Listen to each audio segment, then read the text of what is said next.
Good morning, ladies and gentlemen. This case is called the People vs. Maya Hernandez. Right out the gate, the prosecutor is setting a solemn tone. And notice she doesn't start with the defendant's name. Instead, she centers the victims. This is a classic rhetorical strategy in opening statements. Frame the emotional stakes before the law even enters the room. But we are here today because of two young boys. Two babies. One lost his life and one lost his brother.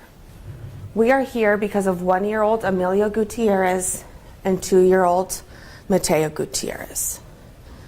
Ladies and gentlemen, we are here today because on June 29th, 2025, the defendant, the biological mother to Emilio and Mateo, the one person who is supposed to protect, supposed to put her two sons above everything else. Here's something important to notice. Prosecutors often use repetition, she chose, to build a narrative of intention. They're laying groundwork for implied malice, which requires proving the defendant knew the danger and ignored it. Keep an ear out. This theme is going to return again and again. Chose herself. On that day, June 29th, 2025, the defendant chose vanity. She chose her appearance over her sons. And that choice cost Emilio his life. On June 29th, 2025, in the heart of Bakersfield summer, the defendant Maya Hernandez drove from Visalia to Bakersfield. She drove here with her two sons, Emilio and Mateo. She drove here to an elective cosmetic procedure, a procedure to enhance her looks. And ladies and gentlemen, when she drove here, she knew that she could bring the boys, Emilio and Mateo, into the appointment with her. She knew they were welcome. She knew they could wait inside the air conditioning. But she chose to leave them in the car. She chose a break. She chose time to herself. She chose time to socialize with other adults. And again, that choice cost Emilio his life. That choice cost Mateo his brother.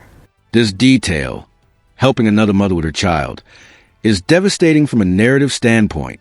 Prosecutors use contrasts like this to show awareness. If she had the presence of mind to assist another parent, then forgetting her own kids becomes nearly impossible to argue. The jury will latch onto this. From approximately 2:05 p.m. to 4:30 p.m., the defendant sat inside the building at 31 South Real Road.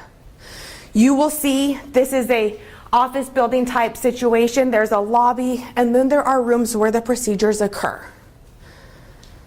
The defendant sat inside of the lobby in a chair, socializing, engaging in conversations, speaking to other patrons, helping another mother watch her child for over 2 hours while Emilio perished in the car. While Emilio burned from the inside out. She did not leave that building a single time between 2:05 p.m. and 4:30 to check on her sons. She chose to ignore all of her responsibilities. She ignored the fact that she had children that day. She ignored the fact that they were in the car.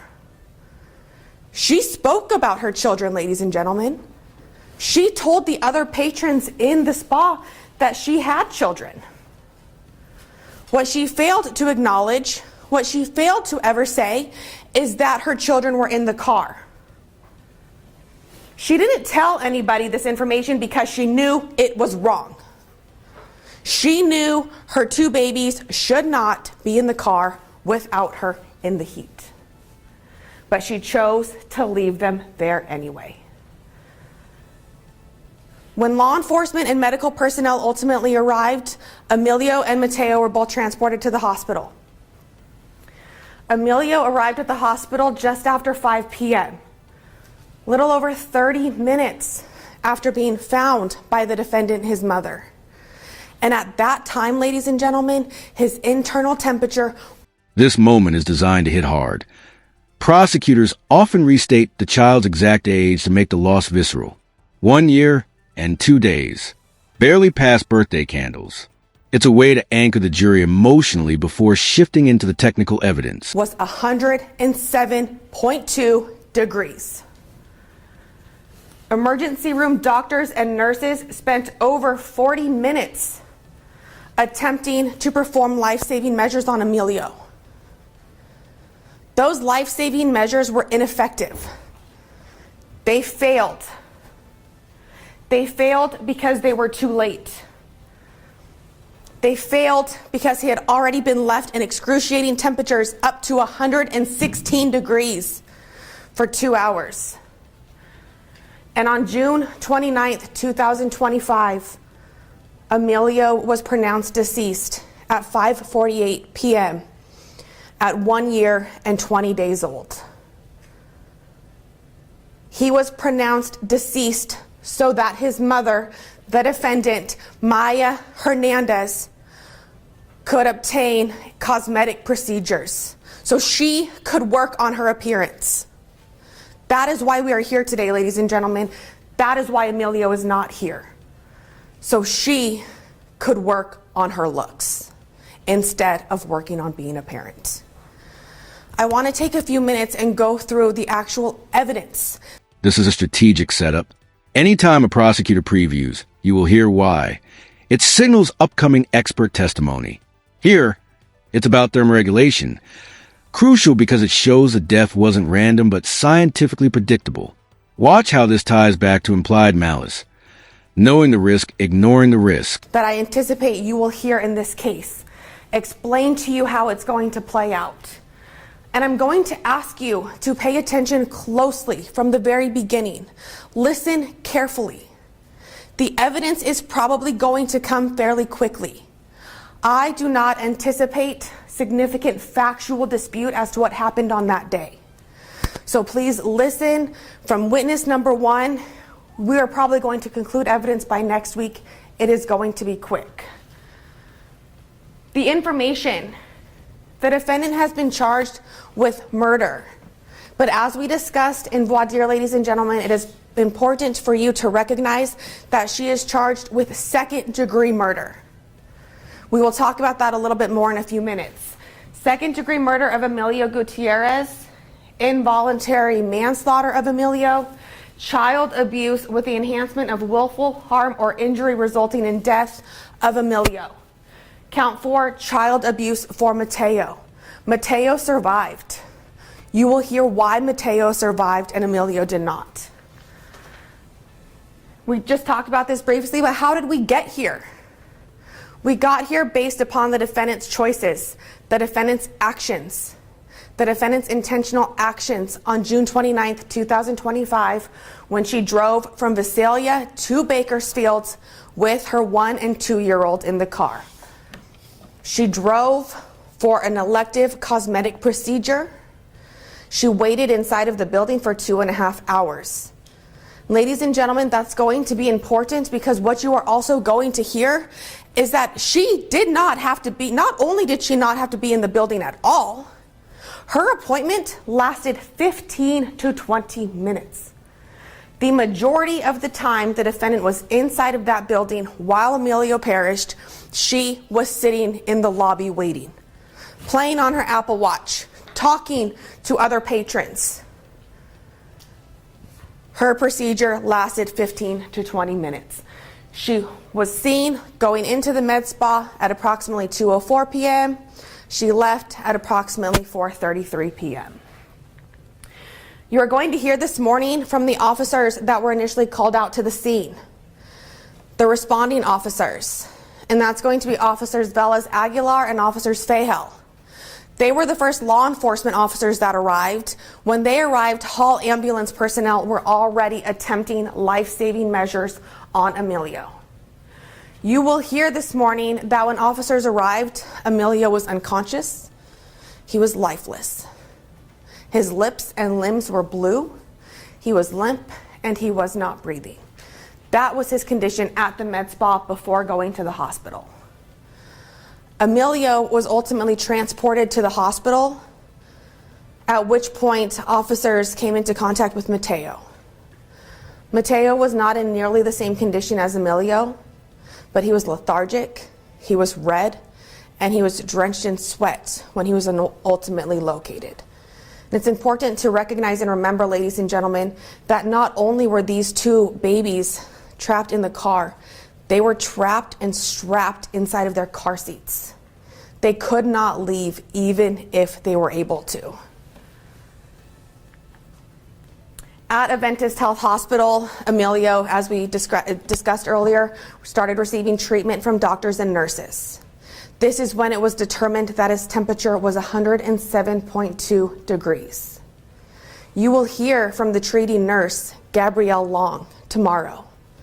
She will talk to you about how Emilio presented when he arrived at the hospital. She will tell you about the temperature and how she obtained that temperature. You will hear about the significance of that temperature.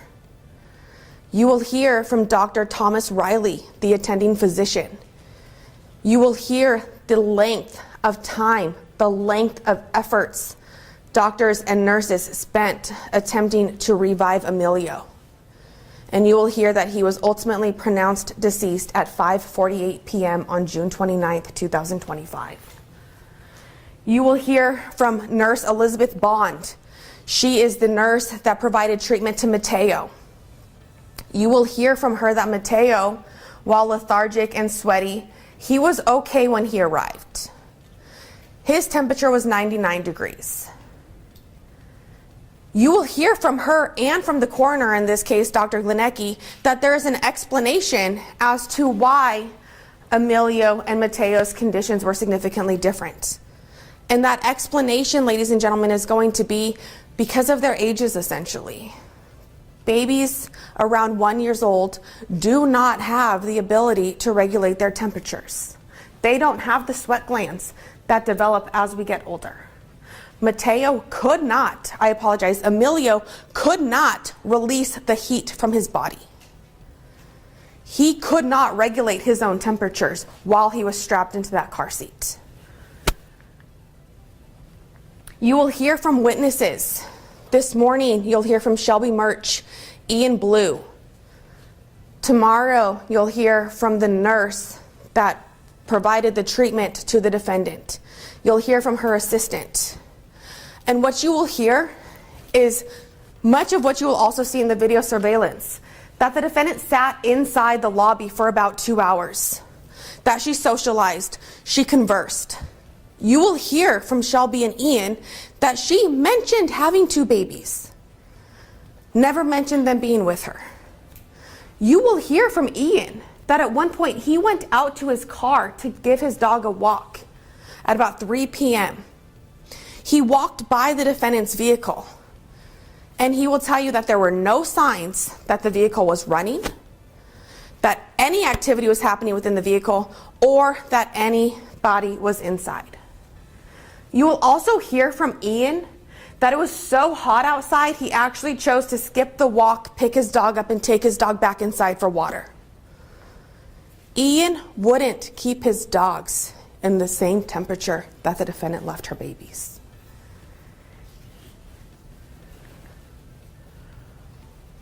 You will hear that the procedure only lasted about 15 to 20 minutes. And ladies and gentlemen, you will also hear that not only did the defendant not go out to check on her children during the 2 hours she was inside, when she went outside at 4:30, it still was not to check on her children. When she left that business at about 4:33 p.m., she was going to her car to get her phone to pay for her procedure. It was by happenstance at that time that she saw Emilio and Mateo and the conditions they were in.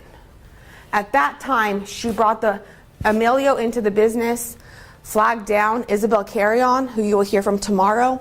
Isabel brought Mateo into the business.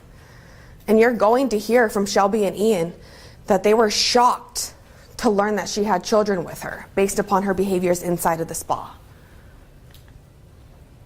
You will also see the text messages that the defendant exchanged with the injector, with the registered nurse that provided the treatment. Text messages where she says, "Can I bring my kids inside?" Or "Can I bring my kids in by chance?" "Sure, if you don't mind them waiting in the waiting area, hun." That message, ladies and gentlemen, came before the defendant ever left Visalia for Bakersfield. To kind of piggyback off this information, you're also going to hear that the defendant did have an option for a babysitter that day. She knew she could have asked her sister, and her sister probably would have said yes, but she chose not to. You will also hear that on July 2nd, 2025, detectives with the Bakersfield Police Department performed a recreation of events. What does this mean? It means they took conditions almost identical to the time and date of June 29th, 2025. They selected a date with almost identical temperatures outside. They drove the vehicle the same exact amount of time it would have taken the defendant to drive from Visalia to Bakersfield. They parked the vehicle in the same spot at 31 South Real Road. They parked it at the same exact time the defendant is seen by video surveillance arriving. They shut it off at the exact time the defendant is seen getting out of her car. They left it in the exact condition the defendant stated it had been left in. They left it there for the exact same time until the defendant came out of the business at 4:33. While this recreation was taking place, they placed calibrated thermometers inside the vehicle. Inside the vehicle and inside Emilio's car seat to see how hot did this seat get. How hot was this car while Emilio was strapped into this car seat? They recorded the temperatures with body-worn camera footage. You, ladies and gentlemen, will get to watch the temperatures rise and rise and rise. You will see from between 2:15 and 4:33, the temperatures rose from 81.8 degrees to 116 degrees. At 4:33 p.m., I apologize, the temperature in that car was 116 degrees. You will see video, you will see photographs of the thermometer. You will see an increase in over 34 degrees while Emilio was strapped in his car seat and the defendant was sitting inside of the air-conditioned medical spa. You will see video surveillance. And I included this photograph up here, ladies and gentlemen, because this photograph to the far left, if you're looking at it, that is the seat the defendant sat in. May seem insignificant where she sat until you hear, ladies and gentlemen, that she chose a seat facing away from the window. She chose a seat in the part of the med spa where her vehicle could not be seen. And never once did she get up to look out the window. Never once did she exit that med spa to check on her children. Never once did she check the well-being of her children in 2.5 hours. You'll hear from the defendant that she intentionally left them in the car. This wasn't an accident. It wasn't a mistake. She did not forget them. She knew they were there. She left them in the car. You will hear that she knew the dangers of doing so. She knew before she got out of her car that if she left them in the car, Emilio and Mateo could be injured, that they could die. She knew that. You will hear that with that knowledge, with that information, she did it anyway. She knew she could cause the death to the children, and she left them there anyway. You will hear about the autopsy. This will come probably on Wednesday of this week. Dr. Glenicki performed the autopsy. Emilio died of hyperthermia, which is commonly referred to as heat stroke, due to being left in the vehicle. Now, second-degree murder. This is where you're going to take all of the facts that you hear and you're going to put it with the law. And as we discussed in voir dire, second-degree murder can be arrived at two different ways. First way, implied malice, commission of an act. Your Honor, I'm going to object to argument. And that is the defendant committed an act that caused the death of Emilio. When the defendant acted, she had the state of mind called malice aforethought. And ladies and gentlemen, I want you to focus in this case. Notice how the prosecutor is now tightening the framing. By repeating there are no accidents, she's trying to eliminate the most common defense: forgetfulness. This is the emotional crescendo of the opening, a direct appeal to jurors' sense of responsibility and moral outrage. You are going to be working within implied malice. That is second-degree murder. What implied malice means is that she intentionally committed the act. Objection, argument. You can continue to describe what implied malice is. Thank you. The natural and probable consequences of the act were dangerous to human life in that the act involved a high degree of probability that it would result in death. At the time she acted, she knew the act was dangerous to human life. She deliberately acted with conscious disregard for human life. Keep these things in mind throughout the evidence. It will make the evidence more clear. It will make your job easier at the end. The second way, failure to protect as a mother. The defendant had a legal duty to protect Emilio, and the defendant failed to perform that duty, and that duty caused the death of Emilio. When the defendant failed to act, she had a state of mind called malice aforethought. That is the same state of mind that we just discussed, ladies and gentlemen. The same four requirements. Keep these in mind with you as you work through the evidence. And ladies and gentlemen, I'm going to ask you, as you listen to the evidence over the next couple of days, keep some things in mind. One, there are no accidents here. There are no accidents in this case. This isn't a case of a forgotten child whose mom was in a hurry. These were intentional actions done willfully by the defendant. Keep in mind also that we are here because of choices. Choices made by the defendant. Choices made to leave her children in the car. Choices made to put her appearance before her children. And ladies and gentlemen, at the end of this case, after you have heard all of the evidence, I will have another opportunity to come up here and speak with you. And at that time, I'm going to ask you to consider the defendant's actions, the defendant's choices. And I'm going to ask you to come into this courtroom and tell her that there are consequences to her choices. And you are going to do that by choosing to find her guilty of second-degree murder of Emilio and child endangerment of Mateo. I'm confident that that is the choice you will make after you hear the evidence in this case. That is the choice that will be best supported by the facts, by the evidence, and by the law. I will be asking at the end of this case for a guilty verdict to all charges and enhancements. Thank you for your time.